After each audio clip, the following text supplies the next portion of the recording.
Welcome to Let's Get Into It. I am your host, Sherelle Higgins. Let's Get Into It is a safe space to have real conversations that are meant to uplift, encourage, and let you know you are not the only one dealing with life. Each episode of Let's Get Into It is designed to provide illuminating and thought-provoking information on a variety of topics. In fact, no topic is off limit. If you would like to see a topic discussed, please feel free to make a recommendation. My special guest and I will have a great time discussing topics that the mainstream media wouldn't dare discuss. We will bring these conversations to you with an open mind, respectfully, from different perspectives, and most importantly, with love. Thank you for joining me and my special guest. Now, let's get into it. Hello, hello, hello, and welcome back to another episode of Let's Get Into It. I am your host, Sherelle Higgins, and today we have a very timely topic. This is the last episode for the year, closing out the second year of Let's Get Into It. Can you believe how quickly time flies? Yes, this is the last episode for the year because 2 weeks from today, it's Christmas. Can you believe that this year has gone by so quickly? And I wanted to have this topic around this time for a variety of reasons. One is many people set January 1st or the 2nd, since the 1st is the holiday, as their target date to start working on being healthier, exercising and eating right, and as a result of doing those things, maybe lose some weight. Also, we're going to be talking about how weight loss can sometimes be connected, or weight gain could be sometimes connected to chronic diseases and also to trauma management, right? And so we're going to talk about those three topics because, as we know, not everybody has a happy holiday season for a variety of reasons. May it be because of things that they were traumatized by in their childhood. May it be something that they are traumatized by in adulthood, right? Because as adults, we could experience trauma as well. Also, we eat a lot during the holiday season, and we typically start right before Thanksgiving, and it just goes for the next 6 or 7 weeks. And so sometimes we may gain a pound or two, or sometimes 5 or 6, or 10 or 11, depending on how much you eat. And you want to get that weight off beginning in the new year. And then when you start talking about chronic diseases, right? Many of us have chronic diseases, and many of us do not go to the doctor and get those chronic diseases under control, right? And so we're going to talk about that, particularly, in the Black community. As African Americans, we do not take care of ourselves like we're supposed to. I was having a conversation with somebody the other day who was telling me about somebody who had diabetes, and they had a toe amputated, then they had a second toe amputated, and then they were thinking about it was a possibility of getting one of their legs amputated from the knee down as a direct result of not getting that diabetes under control. And so we're going to talk about those things. And I am so glad that my guest is an expert in those three areas. My guest, Tyshambe Thompson, who is a family nurse practitioner, and she is board certified. And so she is just not playing a medical professional on TV. She is actually a medical professional. And so without further ado, I am going to bring to the stage Tyshambe Thompson. Welcome, Tyshambe. Hi, welcome. Oh, thank you for having me. So glad you're here. I'm going to tell the audience a quick story. So I met Tyshambe at my hair salon, and she was doing some weight management things. And then I hadn't seen her in a while, and I went to urgent care, and guess who walks into the room as the nurse practitioner? Tashambe. And so I've been knowing her for a little while now, and she's helped me with some medical things. So it's important to bring her on the show, so maybe she can say something that will trigger something in you to seek out the appropriate help that you need. And so, with that being said, Tashambe, let's talk about weight loss management. People tend to struggle with weight loss management. A lot of times you see people, they lose a lot of weight because they are focused, they are doing whatever it is that they need to do. Sometimes, they take meds to help with that, which is nothing wrong with that. But then once they kind of lose focus, they not only gain back what they lost, they gain additional weight. So let's talk about, why is it so hard for Americans in general to get weight management under control? Well, there's so much. The time that I've taken to actually sit around and focus on the people that I've seen over the years, I've seen people that were over 450 pounds, 500 pounds, and it is basically it is very dependent on the person. It's dependent on them, their family background, how they eat, how they live, how they take care of stress. Everybody wants to believe that, oh my God, you're fat, so you must be overeating. And it's sometimes it's a misnomer.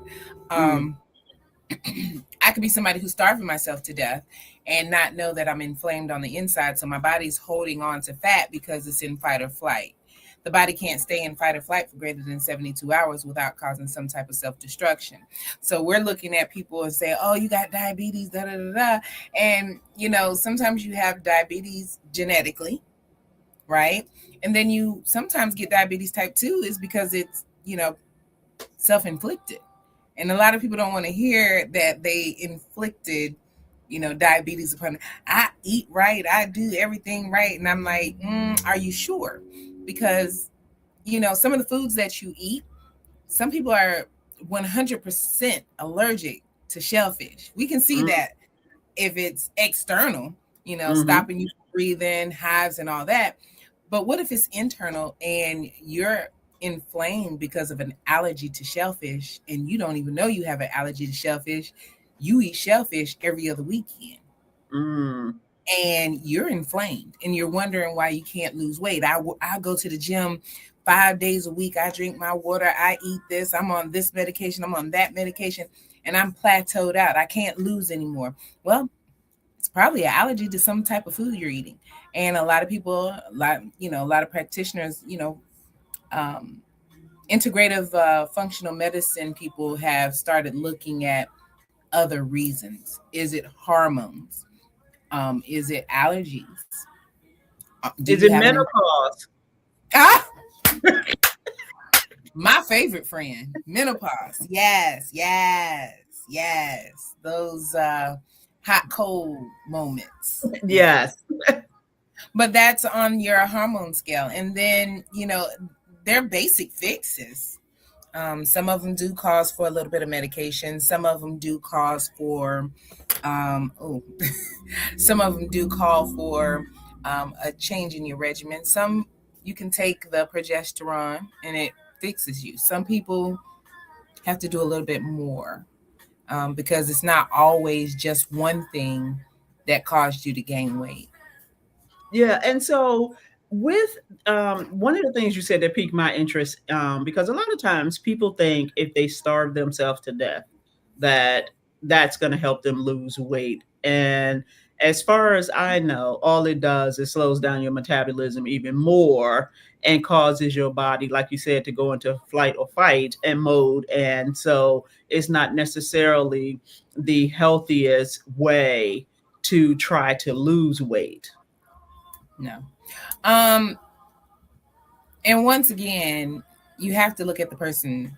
If they come from a skinny family and then they go on a starvation plan, that person may actually lose weight. But we don't know if that weight is coming from fat We don't know if that weight is coming from muscle, and we don't know if it's coming from water. So those three elements are part of your body makeup. You might lose the weight on the scale, but what did you really lose? Did you lose fat, muscle, or water? And so those things are, we find those things out in your lab work. We do body scans that can tell us where you're losing your weight from. And so one particular thing, you know, fasting, I am a fast queen. I believe in the fast. But I also believe in the fact that you have to hydrate during the fast. Oh, yeah. And, you know, most people are like, oh, I want to lose so much weight and I'm going to get on this medicine. I'm going to get on that medicine. I'm going to get on that medicine. You know, that GLP-1, that's going to help me. Yeah, it's going to help you a whole lot, but it can also hurt you if you're not getting those toxins out of the body. So just so the people know, the GLP-1s are things like Ozempic, Mounjaro, that kind of thing. The people that has blown the market out the water. Hollywood turned that into a whole big old thing. Exactly. And the funniest thing is that I tell my clients, we usually start off with the simplest one, metformin. And they're like, oh, my mama was on metformin for diabetes. Okay, well, you're not mad to get on Ozempic, which is for diabetes. You know, it's like I'm asking them to do the same thing that they're like so afraid of, but they want to get on the quick weight loss drug. And you remember Fen-Phen back in the days. Yes. And killed how many people? A lot. Everybody wanted it. Everybody wanted it. Right. Everybody couldn't take it. And so you also mentioned, I know quite a few people who go to the gym regularly and they are committed to it and have been for years, but yet they don't seem to lose any weight. Let's talk about why, some of the reasons why that could be. So it depends on what they're doing. Like, people are not doing resistance. A lot of people go in and they start working out with weights because they think if they build up their muscle that they'll lose weight, fat. And the fat can get caught up in those folds of your muscle because you're building the muscle and you're bulking up and the muscle is getting great traction. But cardiovascular resistance training, you're not doing that. So you're bulking, and you've seen it on the football players. They're in the gym all the time. And you got these 300, almost 400-pound football players that go to the gym on a regular, and nobody ever questions like, man, you're big and you go to the gym as much as I do. What's really going on? Well, you just displaced where your fat is. A lot of those people aren't hydrating well enough, 3 to 5 liters. You know, I'm sure you've heard it. I will say it till I turn blue in the face. Unless you have a kidney problem, 3 to 5 liters is your goal. If you can't get 3 to 5 liters of water in, you didn't do anything for your body. Oh, it's going to make me pee a lot. That must mean you have a lot of toxins on the inside. So why is it so hard for us to drink the necessary amount of water? I don't understand that. Most people crave one or two things, sugar or salt. And water if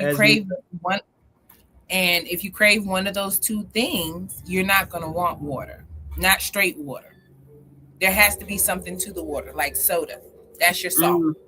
Or you're going to get one of the sugary drinks.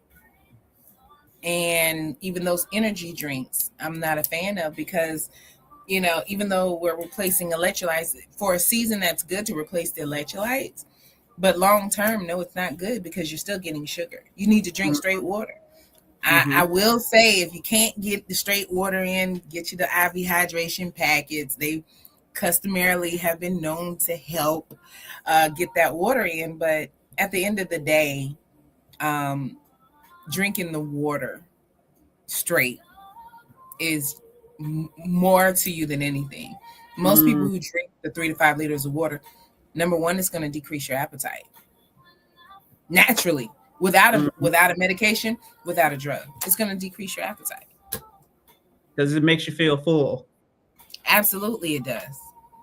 You know, you get Okay. on these medications and you drink your water, you're not only feeling full. I think you can see this. I got mine. Yeah. So, and then you need to get with a provider that is going to really look at you as an individual. I know a lot of That's providers just so don't have key. time.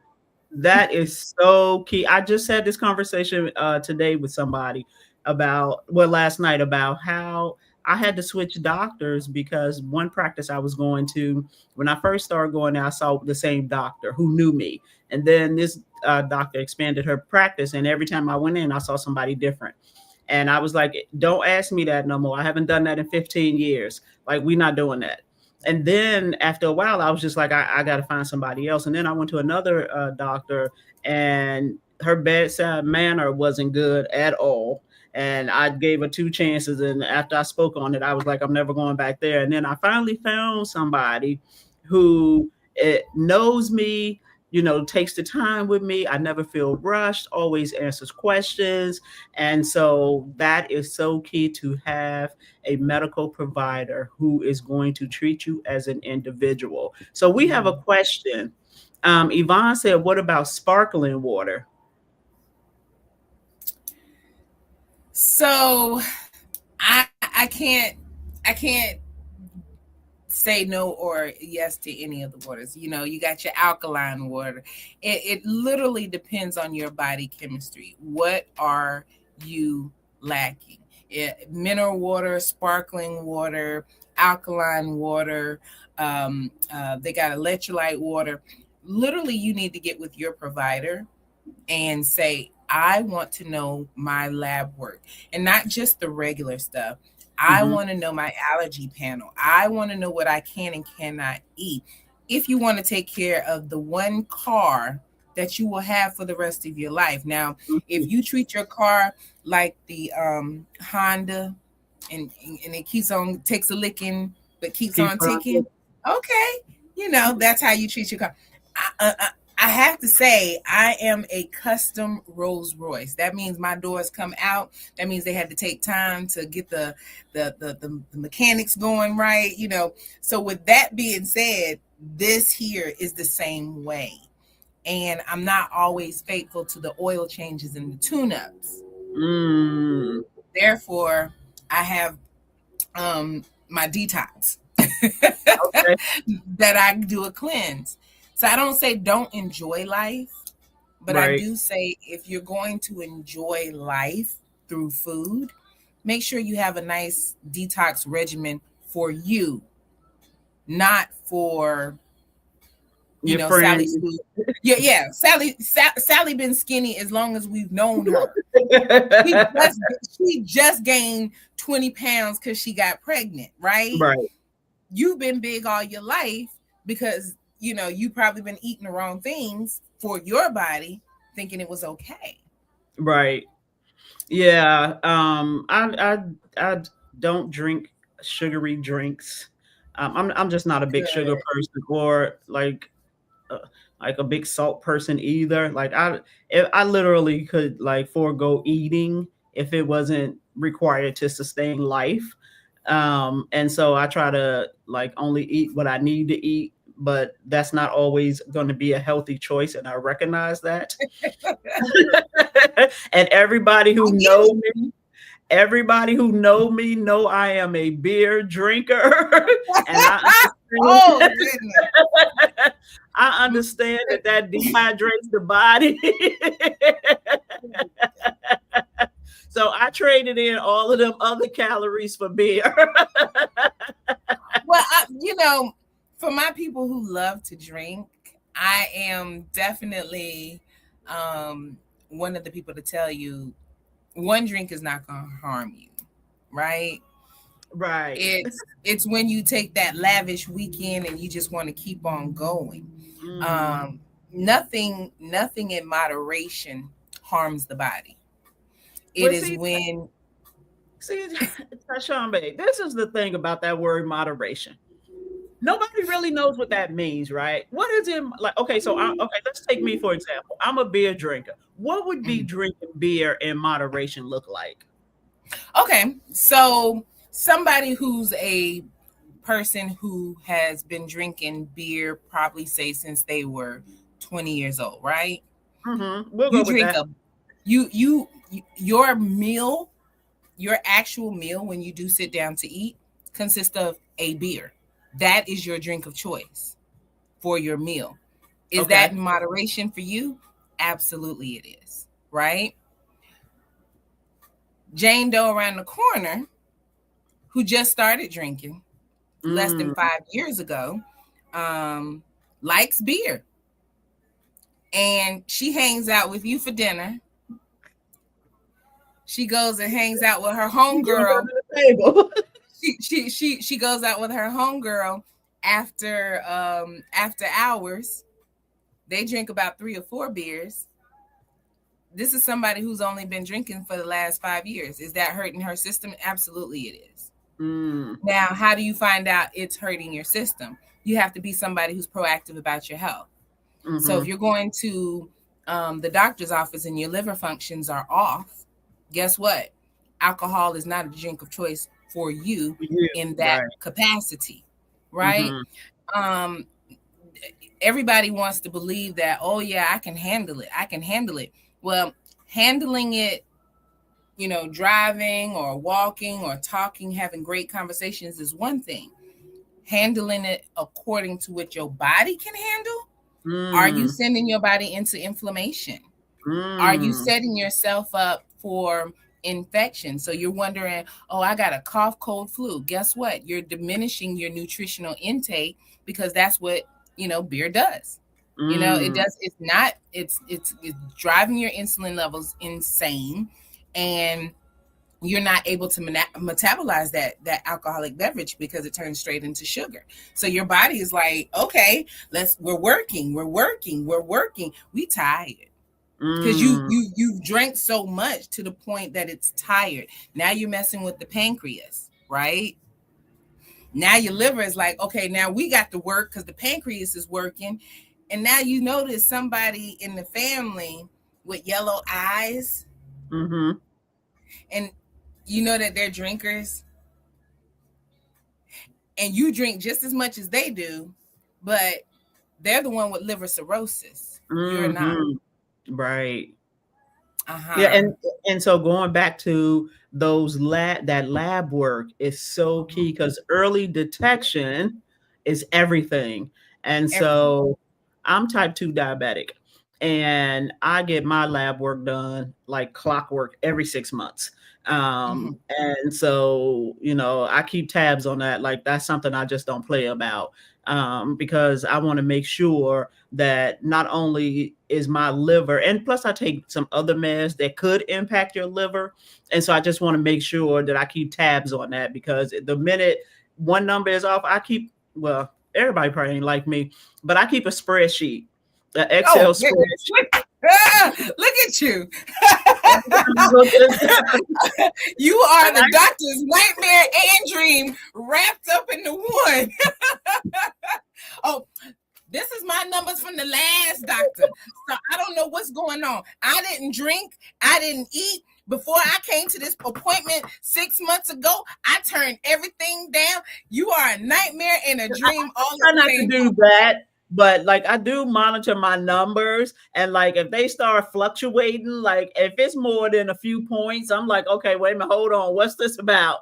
But like if it's only like 1 or 2 points, I ain't stressing the doctor out. Right. But I keep a spreadsheet because otherwise you're not going to remember. And then, all that toggling back and forth okay, so this is how bad I am.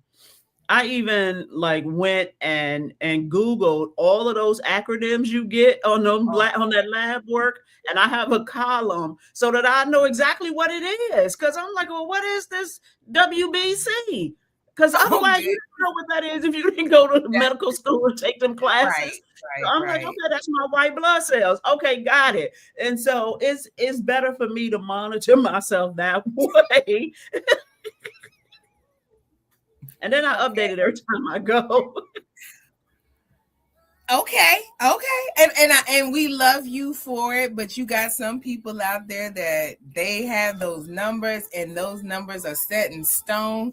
I don't know what I have done differently, and the minute you start talking to them, and let's say the WBC is up, right?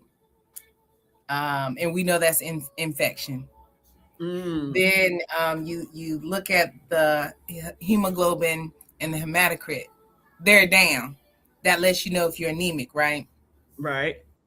And then the person's coming in talking about I got a cold, da da da da, and you're like, oh boy, here it comes. And then they don't want to tell you the whole story. You ask them leading questions. So what's going on in your life? And they're like, oh, I'm good. So we do the whole scan. We do the anxiety screen, and we do the depression screen, right? That's standard right now. And we start asking questions like, are you anxious? Are you depressed? And most people will be like, oh no, I'm good. Are you sleeping at night? Well, no, I haven't had a good night's sleep in 4 months. Okay. I understand. Are you getting irritable and annoyed? Well, that's just menopause. Yes, I am irritable and annoyed, but it's just the menopause. Okay. How are you on getting out? Well, I'm so tired. When I get home, all I want to do is sleep. And ain't nothing wrong with right. me. Oh, okay. All right. So how's everything in life going? Well, what do you mean by that? Like, on a natural basis, is everything going good? Well, to my, I'm not one to complain. So when somebody tells me they're not one to complain, they've already told me they're inflamed. Okay. The reason why I say they've already told me they're inflamed is because a person who's not going to complain, and this is most women of color, they're not going to complain because they have been living in a state of fight or flight since they were probably 4 years old. So stress and pain and anxiety and depression looks different on women of color because you've been in it for so long. You don't even know. You pay bills, you go to work, you take care of all 3 of the kids and your husband. You come home, you cook, you clean, you go in the car, you clean your own car. Nobody's doing that for you.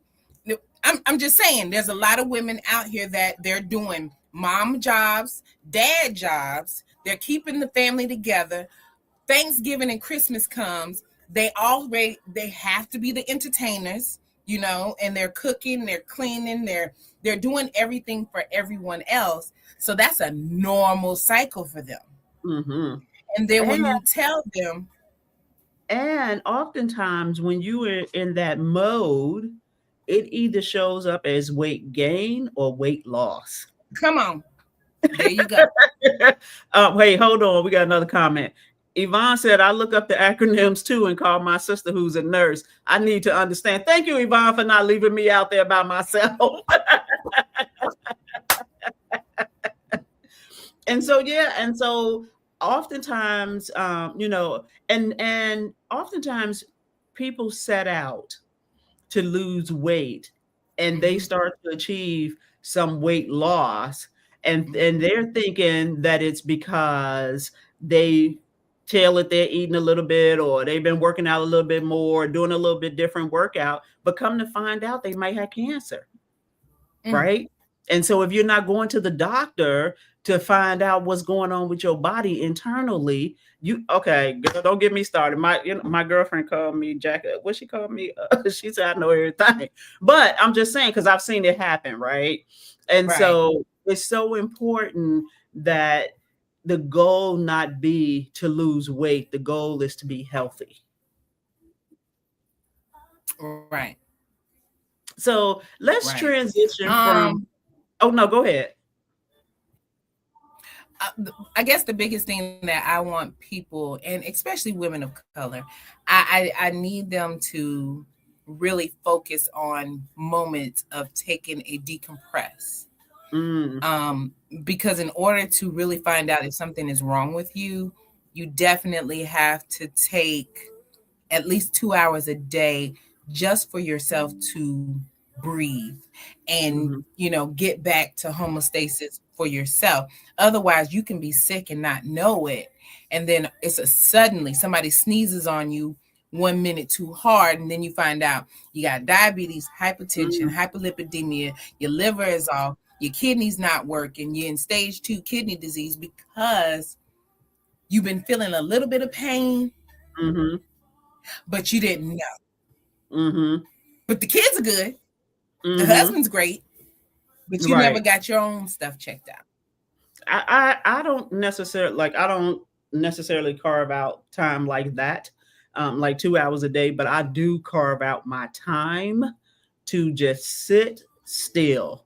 And it's a lot easier for me to do now that I'm retired.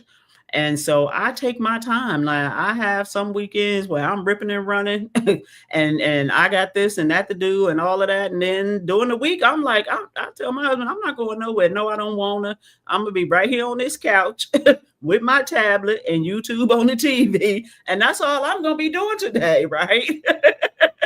Because you got to take time for yourself and whatever that, and that looks differently for everybody. And so let's transition to talk about the chronic diseases. Oftentimes in the African American community, we have chronic diseases. I mentioned diabetes earlier. High blood pressure, high cholesterol, just depending on, your DNA, you could have, osteoporosis or arthritis or, these, and in some instances with a chronic disease comes pain. And then people start taking pain meds.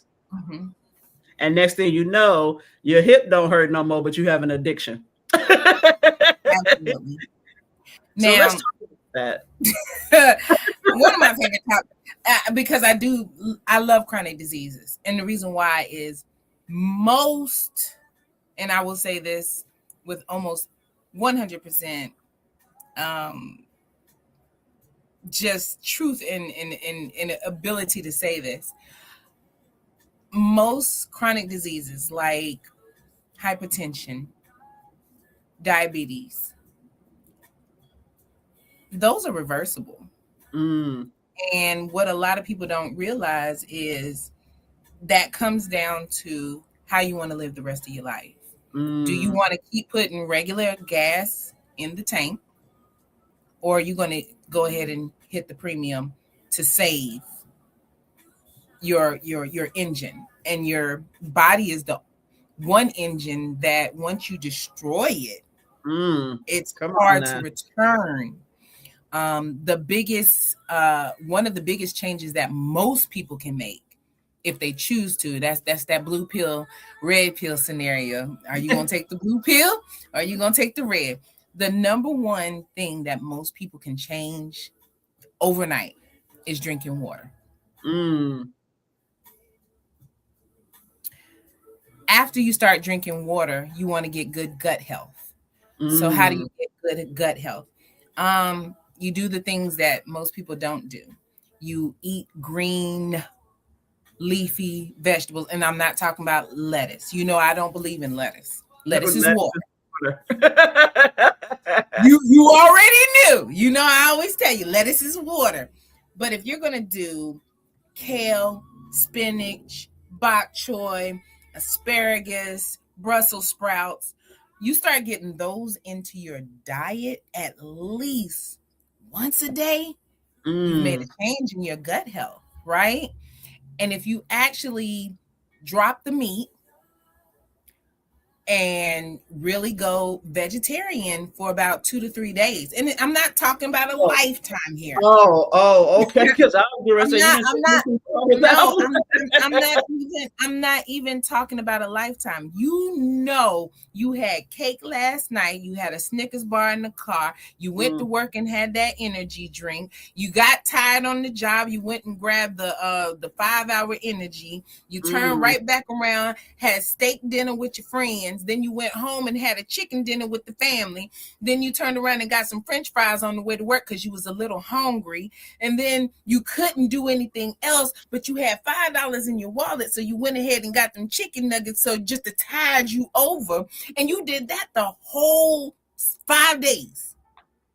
5 days, this is what you done. So take Friday, Saturday, and Sunday off. Allow your gut to rest and do water. I say do a detox drink. A detox drink is very easy. It's putting turmeric, garlic, lemon, boil it, put it in a cup, put you a nice tea in there, and flush your system out from the dirt that you just put in there all week long. You're eating like a crab, wanting to live like a queen, but you can't live like a queen eating like a crab, because guess where the crab eats from? The dirt of the sea. Your shrimp, where do they eat from? They eat from the dirt of the sea. Everything, they're the cleaners of the sea. So why would you think that that's healthy? They're not eating healthy. They're not. And their lives are how long? Their lives are short. Think about it. Yeah. They have them in abundance. If you think about how they're hatched or how they're born what? Sometimes over 30 at a time. You know why they're born so many at a time? Because we don't know who's gonna make it next year. For whatever reason, because they're eating dirt. They are born to clean the sea. They taste good. Yeah, and they do. but they're born to clean the sea. The things that have no taste to them are probably the most healthiest things for the body. I'm sure. Our bodies are still the same bodies from over 100 million years ago, when we were eating berries,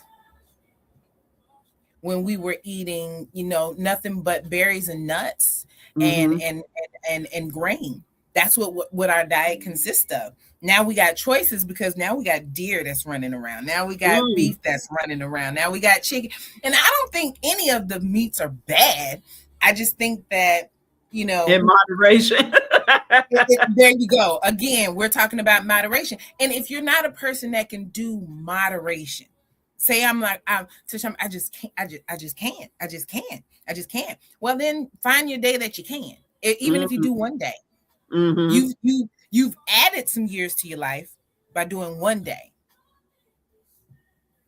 And that makes sense. I'm going to have to give that some thought for myself. Because I'm a meat eater. And I just can't even imagine having a meal that doesn't contain any meat. And so, and I know for sure I must increase my green leafy vegetables. I already know that that's a challenge for me. And so how does that translate into the chronic diseases?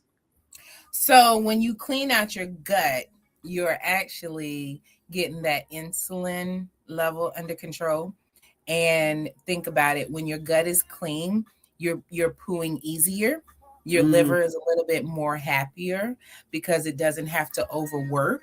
And so now when you're drinking your water, you're peeing out toxins. If your water is not almost straw color, if it's got any color to it at all, you are toxic. I mean, if you got a smell to your pee, you're toxic. Oh, yeah. If your pee is not almost straw in color, then you're not flushed enough. And I don't care if you go into the bathroom every 5 minutes. If you're still peeing and the color is not the color of straw, then you're holding on to toxins. Let's just be honest. That's what it Mhm. is. It's a toxin. And you're wondering what's killing you. Well, that's good to know. Now I knew that, um, like type 2 diabetes and, high blood pressure, that kind of stuff, high cholesterol, all that stuff is reversible. Mm-hmm. Um, but I also knew, just based on my own personal health, that I wasn't in a mindset to do what I needed to do to take care of that, to reverse it. And so I had to go on meds, right? Mm-hmm. And Mm-hmm. so with the meds, and for me, I don't even like taking medicine, no type of medicine. But I knew that I had to, because my A1C was out of control. Um, and so I had to get on the meds. It was like either that or you're gonna be missing some limbs. And I wasn't, I'm a diva. I can't be around here not missing no limbs just because I didn't want to take the medicine and I didn't want to do right. So that just doesn't go right. And so again, I think it's just so important that we know what's going on with our bodies internally, because we can all put clothes on and make it look good. But if it's not good on the inside, that's where it counts, right? And so it's just so good to go to the doctor and know, and go regularly to know, and get those annual exams, right? It's so Right. important to get those mammograms and everything, just your annual physical. And for me, mine is, I do stuff every 6 months, but you got to know what's right for you and what you need to do. And the sooner you know what's going on with your body, the sooner you can start to take care of your body better. And don't be afraid of the doctor. Right. I think a lot of people have misnomers about their doctors. Find one that you can talk to. A lot of them, it's hard keeping clinics open. God knows I know. It's hard keeping a clinic open. So you do want to have, this large amount of people coming through the door. But when you get that large amount of people coming through the door, sometimes you lose the personal touch. And the personal Mhm. touch is actually caring about what you do, one, and two, who you're doing it for. So Mm. on the side of a provider, and this is any provider, whether it's a nurse practitioner, a physician's assistant, a doctor, one of the very first things that I like to tell people is, if you and your doctor don't get along, then your health is poor. Mm. You can't just go to anybody and say, I got my lab work, and assume that they're telling you everything you need to know about you. Does your doctor know your name? When your Right. doctor sees you, are you just another name Mhm. on the list? I don't want to be the bad person in saying um, healthcare has gone this far, but I do want to be realistic. Yes, there's a way to make money in this industry. Um, but I want a provider. Even I want a provider that I know, Mhm. knows me, and is going to talk to me. And when they're ready to scale out, don't just scale out on me, introduce me to who you scaling out on me with. I think that's just a common courtesy. If your best friend Mhm. says, I'm moving to another country, now I got to find a whole new best friend, or can I still call my Mhm. best friend? You see what I'm saying? And it's Right. the same, to me, it's the same way with a doctor or a provider. If you're going to leave me, do you have someone who you recommend as your replacement?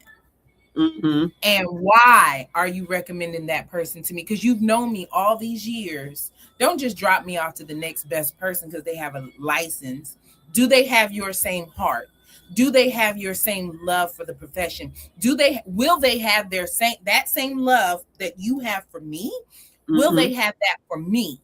Because I may come in and my stuff is all jacked up. I need to know that I have a team that's working for me. I don't want to Mhm. have to get third opinions and fourth opinions and fifth opinions because I don't trust you in your opinion. I had that happen to me today, that the lady was like, well, I want to go to this person first and that person and that person and that person. I said, well, honestly, I don't think I'm probably for you, because obviously you've been burnt so much in your walk with doctors that you don't believe in what I do. And I said, honey, I'm here with my Sherelle. You can say the same thing. I'm here with you until you don't want to be here with me anymore, because you've lost the weight you want, or you're healthy as you want to be.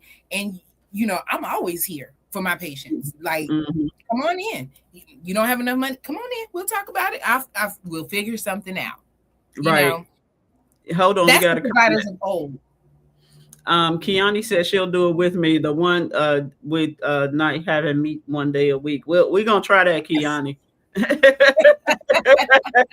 We're gonna pick a day. It will, but you'll notice that you're going to be pooing better. Okay. I love S-shaped poo. I love, poo that comes out soft and not hard. And I love it when it comes out good and, good portions, good Mm-hmm. portion size. And people always, because I'm in weight loss, people always ask me, why do you like poo and pee? Well, I like poop because it lets me know how your gut is doing. Is it Mm-hmm. able to excrete everything that you put in? Are you defecating well, right? I like pee because by the color that you tell me you have in your pee, it lets me know how toxic you are. It lets Mm-hmm. me know that you're inflamed. It lets me know a lot of things about you. So when you want to start reversing chronic diseases, one of the very first things that you can do is clean your gut. Drink your water and clean your gut. And it's not always about medication. Sometimes you can do ginger and cinnamon and drop your blood sugar just like that. And I told that to a couple of people. I'm like, yeah, we can do that. But if you try my detox, I guarantee you can lose more weight on my detox. You know why? Because I'm using all the stuff that is in that little small pill that they microdose you, and Mm-hmm. you're getting this big dose every morning. Mm. And the body is able to absorb it. It doesn't have the coating from the pills. Think about it. Your Mm-hmm. pills are coated. Mm-hmm. It doesn't have all of that. It's actually, you cut the turmeric up, you cut the ginger up, you cut your own lemon up. You've made your own concoction of everything that's in those pills. Mm. Interesting. And you probably saving some money because these pharmacies are driving me crazy with these prices. But that's a whole different topic. Um, let's shift to talking about trauma management, because many people have experienced some level. I would venture to say most of us have experienced some level of trauma. Right. And so, how do we manage trauma? Well, managing trauma is, I'm trying not to cry. Managing, the reason why I say I'm trying not to cry, because it's a very sensitive topic for me. Of course, I wrote the book, The Perception of Trauma and Abuse. And those that's the first part. First part is acknowledging your trauma and abuse. Mm-hmm. Until you get to that point of acknowledging, one, that it happened, Mm-hmm. two, that it shouldn't have happened, you're not ready to move past the stages, And in right? many instances, recognizing that it's not your fault that the trauma happened to you. Absolutely. That's definitely pinnacle. And there's a lot of people who have had trauma just in their childhood, just in relationships. They Mm-hmm. learn bad behaviors from family members, especially in dating.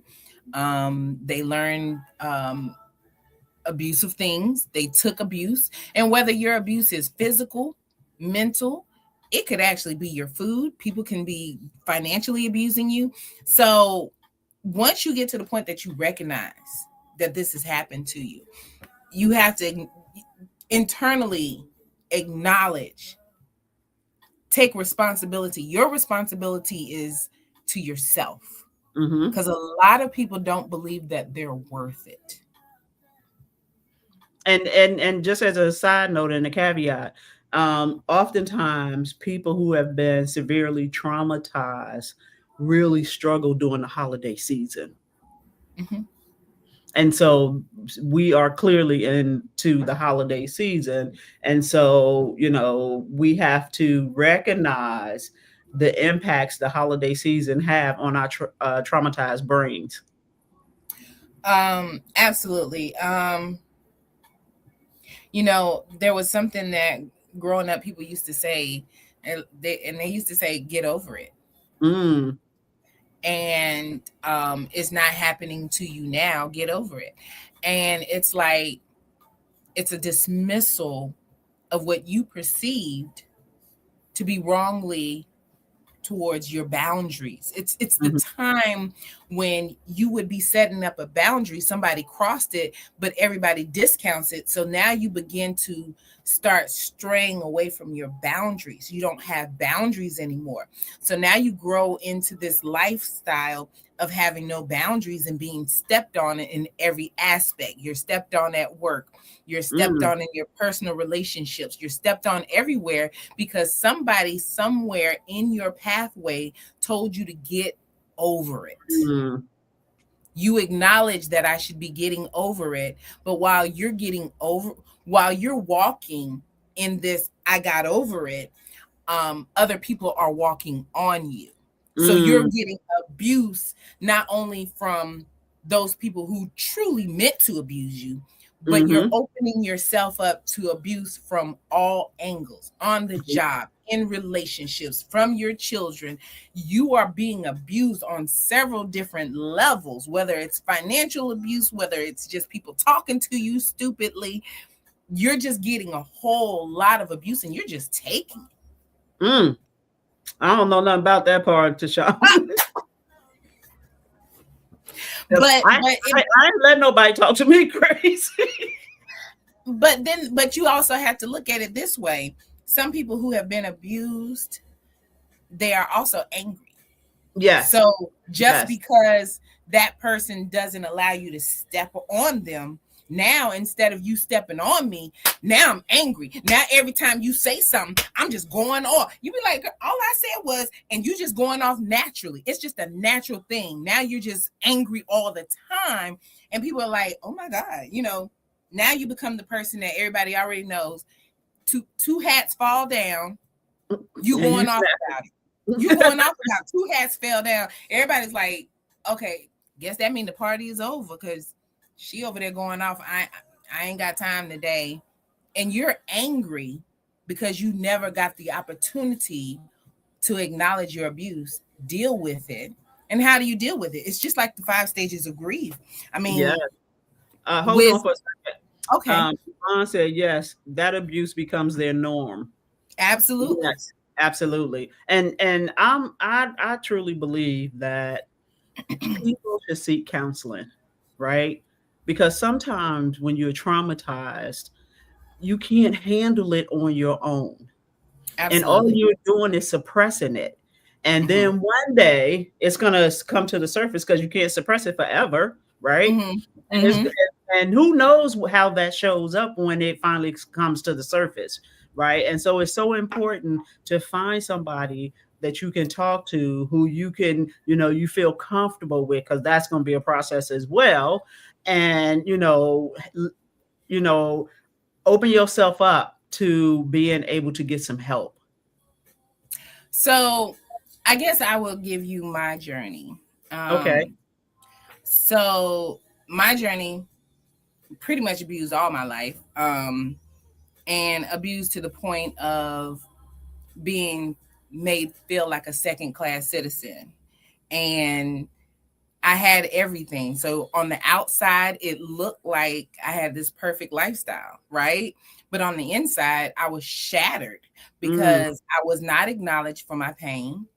I felt guilty as the person being abused, and the person that was being abused, he was fine, right? And then family members were not ever so clearly to protect me, so I didn't feel protected. So as a Black woman, I grew up never feeling safe in any environment. So my defense mechanism was to be smart, smarter than everybody in the room, overly cautious. You couldn't tell, but I already knew what went on in 5 different rooms, even though I was never in any of those rooms. I always knew because I have built inside of me a awareness to know what's going on so that I am not trapped. And then my next defense came when I started telling people, don't do nothing around me you don't want reported, because I ain't going down for you. You know what that started? That started people not telling me that, oh, okay, girl, we about to go here. You ain't gonna be able to go. No problems. I just won't be able to go. So I didn't get a lot of fun time with people because I wasn't willing to be in environments where I would be set up as a victim. Right. Which is but it's also not good, because the interactions that you learn from people, you have to be able to let your defenses go and not work out of your emotions. And a lot of times we work out of emotions and how we feel instead of examining the situation and finding out, is this beneficial for me or is it not? And I didn't understand those boundaries back then. Is it beneficial or is it not? Sometimes we overextend ourselves to go out with Cousin Pookie and them, and we don't even want to be with Cousin Pookie and them. But if we don't go, they're going to talk about us. Oh, she thinks she better than us. Da, da, da, da, da. You just didn't want to go because in your boundary setup that you had personally, that was my boundary. I don't want to go with Pookie and them because I already know somebody's going to get drunk. Somebody's going to get mad, and it's going to be a problem. My boundary is I'm going to protect me. Y'all have a good time. Here's a piece of cake. Y'all take the cake over there. I'm just not going to be there, because I don't want to be exposed to that. Let me ask you this, though. Should you use your trauma as the basis for setting your boundaries? That's a very hard question. And it all depends on, I can't say no and I can't say yes to that. And the only reason why is because until you get to the point where you're free of your trauma, meaning you've forgiven the person that caused the trauma to you, you still have an air of that energy on the inside of you, right? So if I tell you, you shouldn't. What if you're not completely healed from that trauma, and then you delve into another situation that you already, some inkling said, something on the inside triggered saying this probably ain't right, but you went into it anyways because you're so forgiving, or you think you're so forgiving, but that trauma is still there.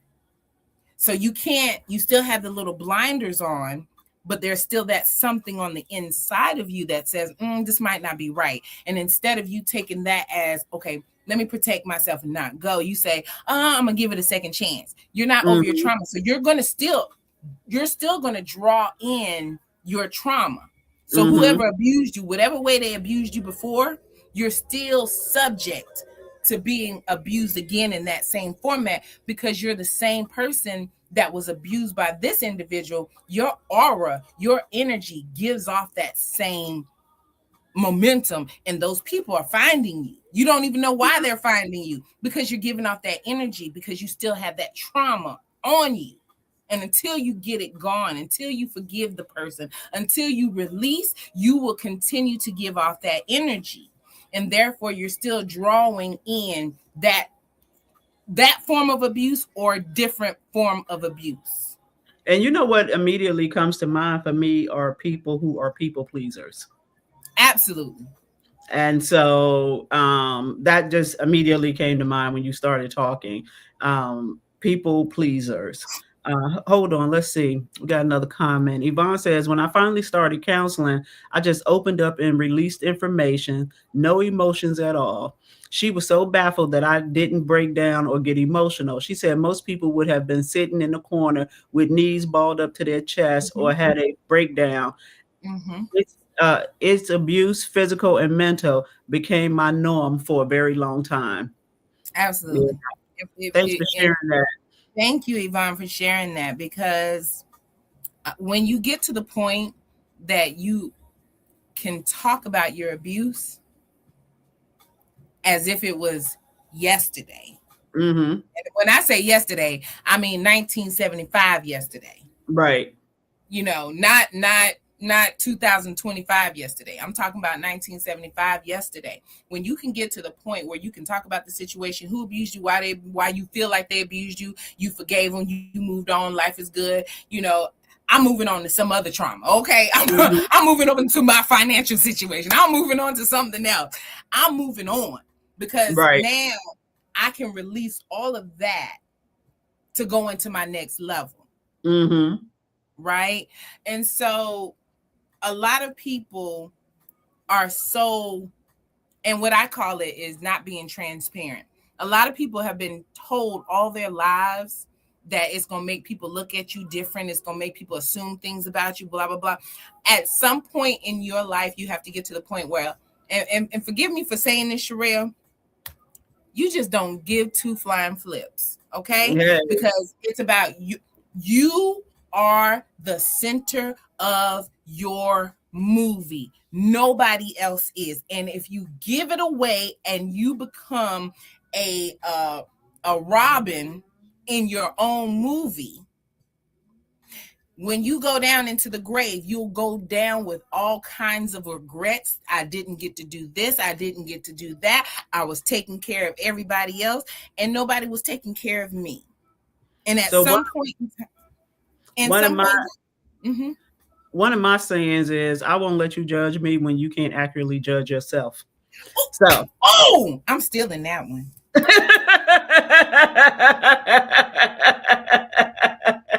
Absolutely not. And so what I think about what somebody think about me, I don't care.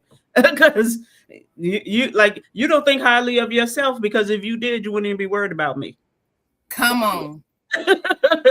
And so that's that. So time has gone really quickly. Oh, wow. Yeah, this was great. I think it was very timely for the end of the year, for the holiday season, and for us all to just kind of recenter ourselves and prepare ourselves for the new year. Thank you so very much. I'm going to ask you to sit tight. I'm going to do my What the Hell segment really quickly, and then we're going to wrap this up. Okay. So, what the hell? What the hell we gonna do come 2026? First of all, I need everybody to make a plan to go to the polls. I don't care. I need you to go to the polls for special elections. I need you to go to the polls if they asking you what color to paint the street signs. I need you to go to the polls in 2026, because what we have going on in this country is out of control, and it is causing many people trauma. Right? The chaos is trauma. And I want to make sure that we do what we can to lessen the trauma that we're experiencing, messing around with the way our country is being handled at this particular moment. So don't ask yourself every day, if you're a YouTube junkie like me, or you watch the news like I do, and every day you are saying, what the hell? Don't do it. Go to the polls so that you can minimize the amount of trauma that you are experiencing based on what's going on in the country, right? Don't make your goal weight loss. Make your goal to be healthy, so that you won't be getting on the scale every day and saying, what the hell, I was doing everything I was supposed to do and this scale is not moving. Don't ask yourself what the hell when it comes to these chronic diseases. Don't wait until your chronic disease is so far gone that they can't do nothing for you. Don't ask yourself what the hell happened. What happened was you didn't go to the doctor. You didn't take care of yourself on a regular basis. So don't ask it. 2026, we are not asking ourselves, what the hell? Well, we probably will about something, but you get my point. It doesn't have to be about weight loss. It doesn't have to be about you having a chronic disease, and it doesn't have to be about the trauma that you have experienced. And so take care of yourself. If you need to get counseling, get some counseling. Don't be ashamed about getting counseling. Everybody go. And there's no more stigma associated with that, particularly in the African-American community. So let's take care of ourselves. Let's get ready for 2026. Happy holidays. Happy New Year. And I will see you all in the new year. Thank you so much for supporting this show for the past 2 years. And I look forward to having your support in years to come. Enjoy.